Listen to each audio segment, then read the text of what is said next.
ये कहानी है एक गरीब मोची की, जो एक छोटे से गांव में अपनी पत्नी के साथ रहता था। मोची के घर के हालात दिन पर दिन बिगड़ते जा रहे थे। घर में जो भी राशन था वो भी खत्म होता जा रहा था। ऐसे ही एक दिन मोची ने अपनी पत्नी से कहा, अब मुझे और यहाँ नहीं रहना। यहाँ ना तो कोई कमाई हो पा रही है और ना ही कोई काम मिलता है। अरे पड़ोस का गांव बहुत बड़ा है, अब मैं वहाँ जाकर अपना मोचीगिरी का काम करूँगा।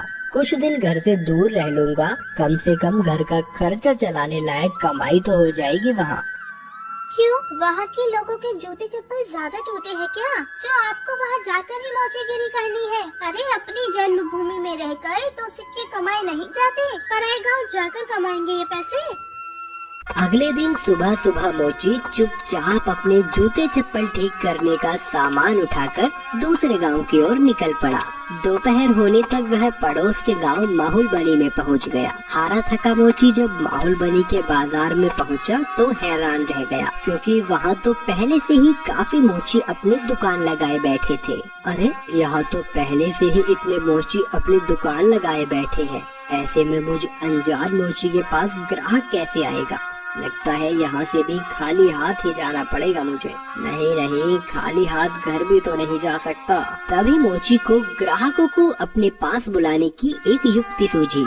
उसने अपनी दुकान लगाई और उस पर एक बोर्ड लगाकर बड़े बड़े शब्दों में लिख दिया, जूतों का अस्पताल। हमारे यहाँ जूतों का इलाज किया जाता है। नए जूते बनवा लो, नए जूते बनवा लो, या अपने पुराने जूते बिल्कुल नए जूतों की तरह बनवा लो। लोगों ने जब ये सब देखा तो उन्हें कुछ नया देखने को मिला। नए जूते बनवा लो, नए जूते बनवा लो, या अपने पुराने जूते बिल्कुल नए जूतों की तरह बनवा लो। जूतों का अस्पताल?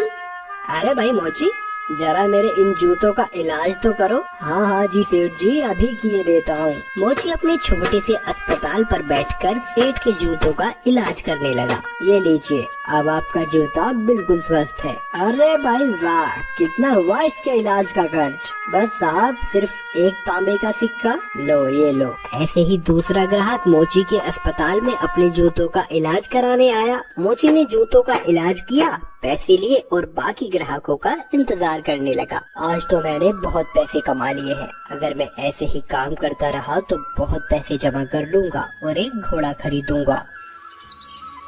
उसने बहुत मेहनत से काम किया और कुछ ही दिनों में 4 सोने के सिक्के जमा कर लिए। उनमें से उसने 2 सोने के सिक्कों के बदले एक व्यापारी से एक घोड़ा खरीदा और घर लौटने का फैसला किया। अगले दिन उसने अपना सारा सामान बांधा और घर के लिए निकल पड़ा। अपने रास्ते में उसे एक घने जंगल से गुजरना पड़ा, जहाँ उसने डाकुओं का एक झुंड देखा। हे भगवान, ये तो डकैत लगते हैं। ये डकैत मेरा सारा पैसा ले जाएंगे और मैं एक बार फिर से गरीब बन जाऊंगा। अब मैं क्या करूं? मोची बहुत चतुर था। उसने हिम्मत नहीं हारी और उसने एक योजना बनाई। उसने एक सोने का सिक्का घोड़े के गले में बांध दिया और आगे चला। चोरों ने उसे पकड़ लिया। अरे ओ, फटाफट अपना सारा पैसा निकालो, चलो जल्दी करो। देखो, मैं एक गरीब मोची हूँ, मेरे पास इस घोड़े के सिवाय और कुछ नहीं है।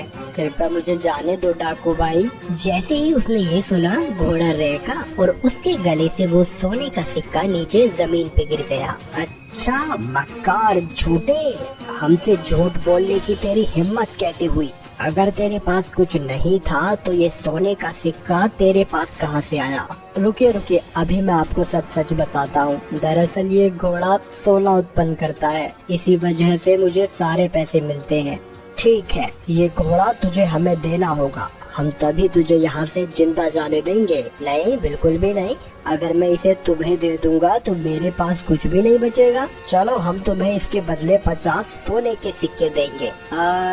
ठीक है, पर एक बात का ध्यान रखना कि बारी बारी से अपने साथ इस घोड़े को रखना, वरना आखिर में तुम सब पैसे के लिए लड़ते ही रह जाओगे। मोची ने घोड़ा बेच दिया और घर लौट आया। वो बहुत खुश था कि उसे सोने के सिक्के मिले थे।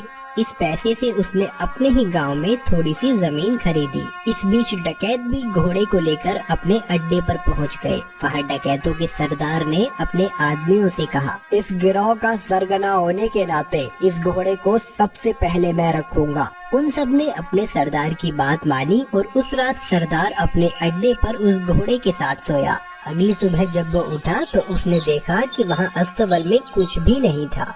उसने पूरा अस्तबल सही से देखा पर उसे कुछ नहीं मिला। वो जान गया कि इस मोची ने उसे बेवकूफ बनाया है। इस बीच एक और डकैत वहाँ आया। सरदार, आपको सोना मिला? हमें भी बताइए कि कितने सोने के सिक्के घोड़े ने उत्पन्न किए। तुम खुद ही ये पता लगा लोगे जब आज रात तुम खुद ही इस घोड़े को रखोगे। सरदार ने किसी से कुछ नहीं कहा क्योंकि वह अपने आप को बेवकूफ साबित नहीं होने देना चाहता था। एक एक करके सभी डकैतों ने घोड़े को अपने साथ रखा पर उनमें से किसी को कुछ नहीं मिला। वे सब समझ गए कि उन्हें बेवकूफ बनाया गया है। उस मोची ने हमें बेवकूफ बनाया है, अब हम उसे सबक सिखाएंगे। सरदार, उसने ये साधारण सा घोड़ा हमें 50 सोने की मोहरों में बेचा है। हम उससे अपना पैसा वापस लेंगे और हमें धोखा देने की जुर्रत की सजा देंगे। हाँ, चलो चलो। वे सब के सब मोची के घर की तरफ निकल पड़े। मोची अपने खेतों में काम कर रहा था। उसने सभी डकैतों को अपने घर की तरफ आते हुए देख लिया। मोची जल्दी से अपने घर में गया और अपनी पत्नी से बोला, अरे भाग्यवान, मेरी बात ध्यान से सुनो। अभी एक डकैतों का झुंड यहाँ आएगा और जब वो मेरे बारे में पूछे तब तुम उनसे कहना कि मैं खेतों में काम कर रहा हूँ। फिर हमारे कुत्ते जबरा को भेजना मुझे बुलाने के लिए। ये कहकर वो अपने घर के पीछे छुप गया। कुछ देर के बाद चोर वहाँ आ पहुँचे। वो मोची कहाँ है? बुलाओ उसे, हम उससे बात करना चाहते हैं। वो तो खेत पर गए हुए हैं। आप रुकिए, मैं अभी अपने कुत्ते को भेजती हूँ उन्हें बुलाने के लिए। जबरा, तुम अपने मालिक के पास तो जाना और जाकर उनसे कहना कि कुछ लोग उनको बुलाने आए हैं। ये सब क्या है? क्या जबरा सचमुच तुम्हारे पति को यहाँ ले आएगा? जरूर, वो हर बात समझता है। जब वो खेत पर होते हैं और मुझे उनसे बात करनी होती है तो मैं बस जबरा को उनके पास भेज देती हूँ और जबरा मेरी बातें उन तक पहुँचा देता है। डकैत मोची की पत्नी से बात कर रहे थे तभी मोची वहाँ आ पहुँचा। ओह डकैत भाई, आप आए हैं। जबरा ने मुझे बताया कि आप मुझसे कुछ बात करना चाहते हैं। हमें तुम्हारे इस घोड़े से कुछ नहीं मिला। तुमने हमें धोखा दिया, हमसे झूठ बोला। अरे आप कैसी बात कर रहे हैं? मुझे लगता है आपको कुछ तो गलतफहमी हुई है। आज जो कुछ भी मेरे पास है सब कुछ उस घोड़े की बदौलत ही है। अच्छा चलो ठीक है, हम तुम पर एक बार और विश्वास करते हैं, पर उसके बदले तुम्हें हमें ये कुत्ता भी बेचना होगा। अरे नहीं, बिल्कुल भी नहीं, मैं इस कुत्ते को तुम्हें नहीं बेच सकता। अरे चलो, हम इसके लिए तुम्हें 40 सोने के सिक्के देंगे। थोड़ा इनकार करने के बाद मोची सहमत हो गया कुत्ता बेचने के लिए।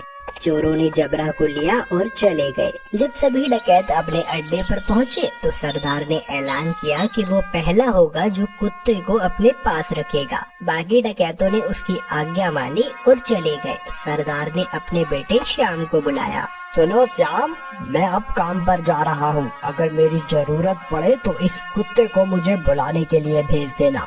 जैसा आप कहो पिताजी। कुछ देर बाद एक डकैत को अपने सरदार से एक काम आन पड़ा। उसने श्याम के पास आकर सरदार को बुलाने के लिए कहा, आप रुकिए, मैं तुरंत उन्हें बुलावा भेजता हूँ। जबरा, जा और जाकर पिताजी से कहना कि कोई वहाँ आया है उनसे मिलने।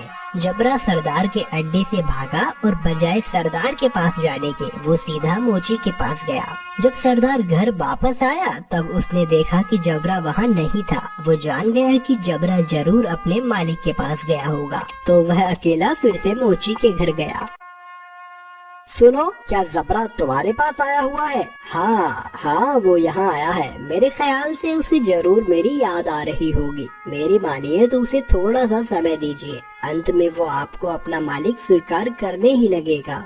सरदार जबरा को वापस ले गया और उसने अगले दिन उसे अपने साथी को दे दिया। जबरा सारे डकैतों के साथ एक एक करके रहा। पर वह हर दिन मोची के पास वापस लौट आता। सबने ये जान लिया कि एक बार फिर से मोची ने उनका बेवकूफ बनाया है। उन सबने विचार विमर्श किया। इस बार हम बेवकूफ नहीं बनेंगे, मैं उस मोची को अब सबक सिखाऊंगा। इस बार सारे डकैत मोची के घर पहुँचे। उन्होंने मोची की एक न सुनी और मोची को एक बोरे में डाला और उसे लेकर वहाँ से चल दिए उसे सबक सिखाने के लिए। मोची चुपचाप बोरे में पड़ा रहा। रास्ते में वे सब एक मंदिर के पास से गुजरे, तभी एक डकैत ने कहा, सरदार, गर्मी बहुत ज्यादा है, क्यों ना कुछ देर यहीं आराम किया जाए। सरदार भी उसकी बात मान लेता है और मोची को वहीं छोड़कर मंदिर में आराम करने के लिए चले जाता है। सुअरों का एक झुंड वहाँ से गुजर रहा था और जब मोची ने सुअरों के झुंड की आवाज सुनी तो मोची को एक उपाय सूझा और उसने तेज आवाज में चिल्लाना शुरू किया, मैं ऐसा नहीं करूँगा, मैं ऐसा नहीं करूँगा, मुझे छोड़ दो, मुझे जाने दो। सुअरों के मालिक ने उसकी आवाज सुनी और वो उसकी ओर आया। अरे रुको रुको, क्या हुआ, तुम क्या नहीं करोगे? किसने तुम्हें इस बोरे में डाला? वो मेरी शादी जबरदस्ती जमींदार की बेटी से करवाना चाहते हैं, पर मैं शादी नहीं करवाना चाहता। क्यों भाई, क्या तुम पागल हो? अगर मैं तुम्हारी जगह होता तो मैं यकीनन उसकी लड़की से शादी करता। अगर ऐसी बात है तो आओ, मैं तुम्हें बोरे में डाल देता हूँ और तुम जाकर उसकी लड़की से शादी कर लो। सचमुच? बेशक, लेकिन पहले मुझे बाहर तो निकालो। सुअरों के मालिक ने मोची को बोरे से बाहर निकाला और खुद बोरे के अंदर घुस गया। मोची ने उसे बांध दिया और उसके सुअरों को लेकर वहाँ से चला गया। शाम को डकैत मंदिर से बाहर आए, बोरे को लिया और चले गए।